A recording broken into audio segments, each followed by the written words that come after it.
Okay, so I would like to update my viewers about my professional situation. As you may know, I submitted an application to a business program a little while ago, and I read my answers to the application questions right here on this podcast. Anyway, then yesterday I got a phone call. I was accepted, and I was also given funding. So this is very good. I do have to pay a nominal fee, but it's very little. So the business model that I proposed, because the way this program works is you submit a business model, a business blueprint, and then you're kind of grilled over the phone, and then they either accept you or they don't, and that's what happened. And so my business model was basically this: I want to give very high level instruction to people who are already technically or functionally fluent in English, but who are not sufficiently fluent relative to their professional needs. So my client base will consist of executives, PhD candidates, PhD holders, professors, lawyers, writers perhaps, but basically people who are doing high-level work or who are preparing to do high-level work and for whom English is not their native language and who do need to be utterly fluent in English, not just functionally fluent, but professionally fluent, and who are not professionally fluent. So those are my clients. And incidentally, these are people who, for the most part, have money. And if they don't personally have money, they are often supported by people who have money. Okay, because obviously there are a lot of people who want their high-level lawyers and their high-level functionaries to be able to write legal briefs or do whatever it is they do, to do it as well in English as they do in Korean or Norwegian or whatever, or Chinese, right? In fact, there's a big market there, and so that's the idea. Now, the service I will be providing is a combination of ESL, English as a second language. So it's a combination of ESL instruction and thus of straightforward language mechanics instruction, and also of content-related instruction, okay? So I would not, obviously be ghostwriting content. I would not be writing papers for people, which is, which in addition to being unethical is a waste of time and is not going to be, maybe it's remunerative, but I don't think it's particularly remunerative. And so I'd not be doing that. I mean, that's kind of a dead end. And at the same time, I would not just be another person who's basically teaching kind of remedial English. This would basically, what I would be doing is, on the basis of my understanding of what they were saying, and also on the basis of my fluency in English, I would be helping them say in English what they can say in Korean, but have to be able to say in English. And in order to do this, it's not enough that one be a high school graduate who speaks English. Right? It's necessary also that one actually understand, that one really personally understand the economics monograph or the legal brief or potentially the math paper or whatever in question. And very few people are going to have the requisite intellect or training, requisite combination of intellect and training. Very few people are polymaths in this day and age. I mean, my fellow so-called scholars, for lack of a better word, in the academy were just phenomenally narrow. And their narrowness did not, in some cases, it corresponded to depth in their tiny little area of study, but in 99% of the cases it did not. It corresponded just to they're not really being able to do anything, and they're basically kind of insulating themselves by studying some area which they actually didn't have very much to say about, but basically by kind of familiarizing themselves with a sort of defunct literature concerning some non-question, and basically shielding themselves from scrutiny. Okay, but anyway, enough about that. But right now I work for a place. It's a pretty decent outfit. Okay, it teaches English to Koreans. Okay, and it's by no, as far as I can tell, it's a pretty okay. It provides a pretty decent service. And a little while ago, I taught for a service that teaches English to Chinese people. And these services, I still work for the Korea place. I don't work for the China place anymore. These, as far as I could tell, these were not bad services by any stretch of the imagination. But there are two problems with them. Okay, and I can say this with certainty. Okay, problem number one is that they do nothing for people who speak English with some fluency, but not with professional level fluency. Okay, so they're great if you speak English at kind of if you speak third grade level English, they're fine. If you speak if you speak bad English and you want to speak passable English, these services are fine.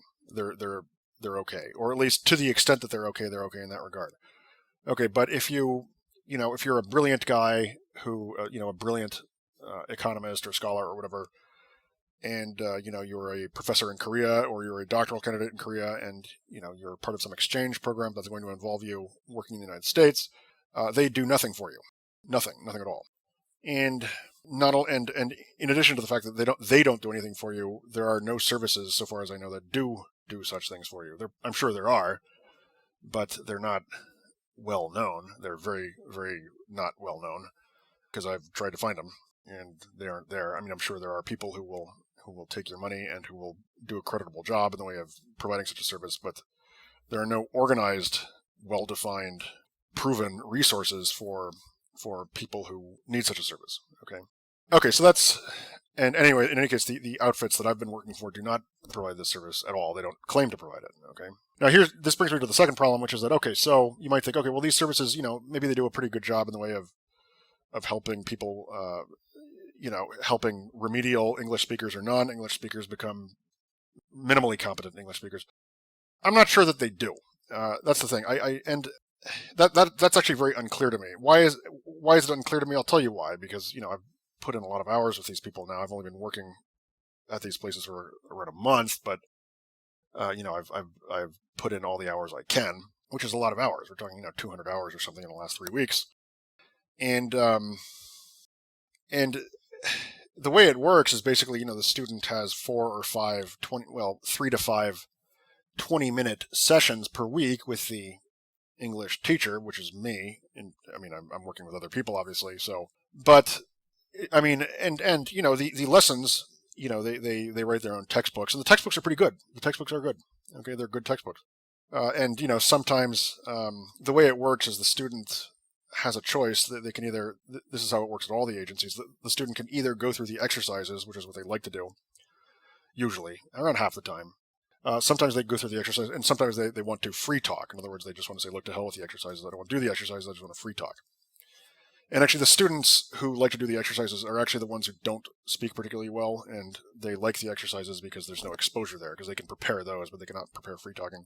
But actually around 60%, I guess, do like to do the free talking. And my Korean students are actually, quite friendly. I mean, we have stereotypes about Koreans in the United States to the effect that they're robots. This is not true. They're actually surprisingly non-robotic and real, and like to connect, and are pretty spontaneous people, as far as I can tell. But I mean, so I have many good things to say about them, and I have good things to say about the services that I'm working for or have been working for. But one thing I cannot say with certainty is that the students are really learning anything.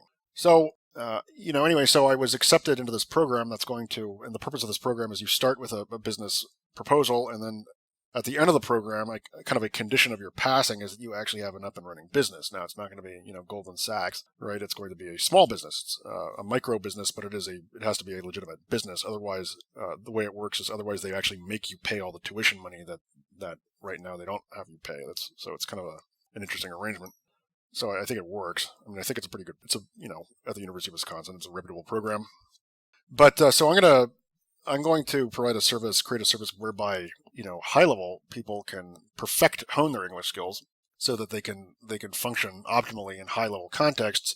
But, I think that despite the multiplicity of ESL services that target non-English speakers or people who speak poor English, I think despite the multiplicity of such services, I don't think that too many of those services are really doing a very good job. That's not entirely their fault. I mean, you cannot force people to take the requisite number of classes or to take classes for the requisite amount of time, but it's kind of their fault. I mean, look, what are they doing? Are these people learning English, or are they not learning English? Well, they're kind of not. So I would so what I'm going to do in due course, which practically speaking means within around a year, I'm going to create an ESL service that really teaches people to speak English.